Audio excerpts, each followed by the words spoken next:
অসম পুলিচৰ হৈছে কি আচলতে অসম পুলিচৰ এই নিৰ্যাতন নজিৰবিহীন আজিলৈকে কেতিয়াও আমি শুনা নাছিলো এনেকৈ দমন কৰাটো কেতিয়াও মানি ল'ব নোৱাৰি কেৱল নিন্দা কৰাই নহয় ইয়াক এটা অত্যন্ত গৰিহণাযোগ্য কাম হিচাপে আমি ঘোষণা কৰিছো আৰু ডিজিপিৰ পদত্যাগ দাবী কৰিছো ডিজিপিক ওপৰত শাস্তিমূলক ব্যৱস্থা গ্ৰহণৰ দাবী উত্থাপন কৰিছো আৰু মৃতকৰ পৰিয়ালৰ ঘৰলৈ গৈ 1 কোটি টকা ক্ষতিপূৰণ সহকাৰে ৰাইজৰ সন্মুখত আঁঠুলৈ সেৱা কৰিবৰ কাৰণে মই অসমৰ মুখ্যমন্ত্ৰীক আহ্বান জনাইছো গুৱাহাটীৰ ৰাজভৱনত কংগ্ৰেছ দলে প্ৰতিবাদ সাব্যস্ত কৰোঁতে পুলিচে যি লাঠি চাৰ্জ কৰিলে পুলিচে যি কন্দুৱা গেছ দিলে তাৰ ফলস্বৰূপে পুলিচৰ অত্যাচাৰত এজন আন্দোলনকাৰীৰ মৃত্যু ঘটিছে মৃদুল ইছলাম নামৰ অধিবক্তাজনৰ মৃত্যু ঘটা বুলি আমি জানিব পাৰিছো আৰু এই ঘটনাক ৰাইজৰ দলে কেৱল গৰিহণা দিয়াই নহয় অসম পুলিচৰ বিজেপি চৰকাৰৰ এই অত্যাচাৰক আমি নিন্দা কৰিছো আৰু এই কামৰ কাৰণে আমি ডিজিপিৰ পদত্যাগ দাবী উত্থাপন কৰিছো অসম পুলিচৰ হৈছে কি আচলতে যে ৰাজভৱনৰ নিচিনা ঠাইত গণতান্ত্ৰিকভাৱে কৰা প্ৰতিবাদ তাকো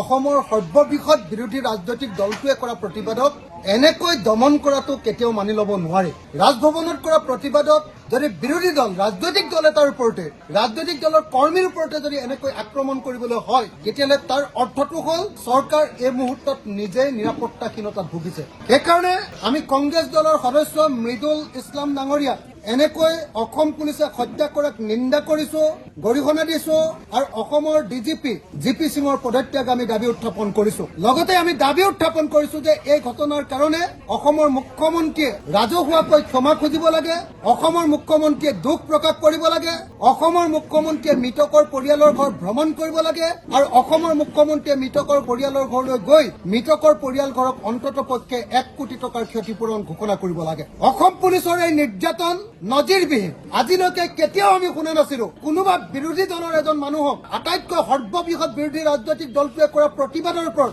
এনেকৈ অসম পুলিচে নিৰ্যাতন চলায় এনেকৈ অসম পুলিচে মাৰপিট কৰে এনেকৈ অসম পুলিচে লাঠিচাৰ্জ কৰে এনেকৈ অসম পুলিচে কন্দুৱা গেছ দিয়ে আৰু এনেকৈ অত্যাচাৰ কৰি মানুহক হত্যা কৰে এনেকুৱা ঘটনাক নজিৰবিহীন আমি এই ঘটনাক কেৱল নিন্দা কৰাই নহয় ইয়াক এটা অত্যন্ত গৰিহণাযোগ্য কাম হিচাপে আমি ঘোষণা কৰিছো আৰু ডিজিপিৰ পদত্যাগ দাবী কৰিছো ডিজিপিক ওপৰত শাস্তিমূলক ব্যৱস্থা গ্ৰহণৰ দাবী উত্থাপন কৰিছো আৰু অসমৰ মুখ্যমন্ত্ৰীক ক্ষমা খুজিবৰ কাৰণে ৰাজহুৱাকৈ ক্ষমা খুজিবৰ কাৰণে আৰু মৃতকৰ পৰিয়ালৰ ঘৰলৈ গৈ 1 কোটি টকা ক্ষতিপূৰণ সহকাৰে ৰাইজৰ সন্মুখত আঁঠুলৈ সেৱা কৰিবৰ কাৰণে মই অসমৰ মুখ্যমন্ত্ৰীক আহ্বান জনাইছো